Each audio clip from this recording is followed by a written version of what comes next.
बहुत समय पहले की बात है। एक महाज्ञानी पंडित हिमालय की पहाड़ियों में कहीं रहते थे।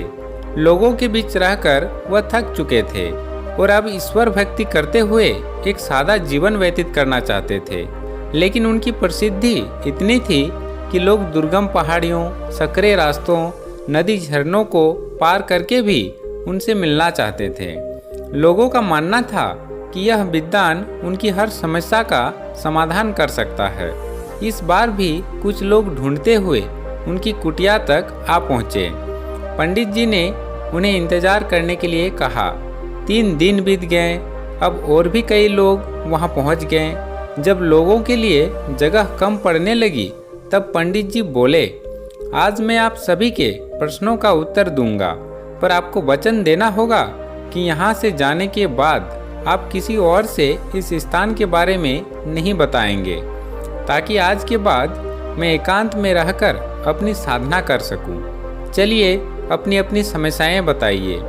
यह सुनते ही किसी ने अपनी परेशानी बतानी शुरू की, लेकिन वह अभी कुछ शब्द ही बोल पाया था कि बीच में किसी और ने अपनी बात कहनी शुरू कर दी। सभी जानते थे कि आज के बाद उन्हें कभी पंडित जी से बात करने का मौका नहीं मिलेगा। इसीलिए वे जल्दी से जल्दी अपनी बात रखना चाहते थे।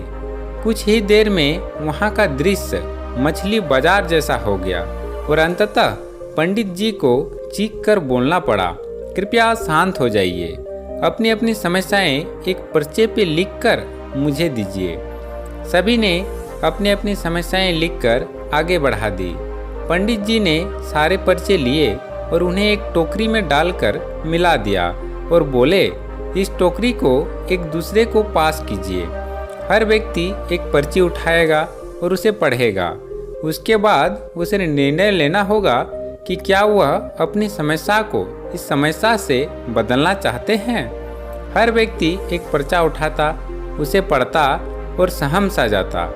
एक एक कर सभी ने पर्चियां देख ली, पर कोई भी अपनी समस्या के बदले किसी और की समस्या लेने को तैयार नहीं हुआ। सबका यही सोचना था कि उनकी अपनी समस्याएं चाहे कितनी ही बड़ी क्यों ना हो, बाकी लोगों की समस्या जितनी गंभीर नहीं है। 2 घंटे बाद सभी अपनी अपनी पर्ची हाथ में लिए लौटने लगे। वे खुश थे कि उनकी समस्या उतनी बड़ी भी नहीं है जितना कि वे सोचते थे। फ्रेंड्स, ऐसा कौन होगा जिसकी लाइफ में एक भी प्रॉब्लम ना हो। हम सभी के जीवन में समस्याएं हैं। हमें इस बात को एक्सेप्ट करना चाहिए कि लाइफ है तो छोटी बड़ी समस्याएं आती ही रहेगी।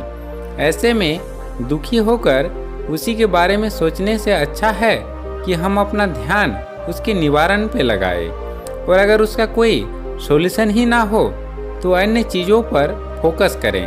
हमें लगता है कि सबसे बड़ी समस्या हमारी ही है, पर यकीन जानिए इस दुनिया में लोगों के पास इतनी बड़ी बड़ी प्रॉब्लम है कि हमारी तो उनके सामने कुछ भी नहीं। इसलिए ईश्वर ने जो भी दिया है उसके लिए थैंकफुल रहिए और एक खुशहाल जीवन जीने का प्रयास कीजिए। धन्यवाद।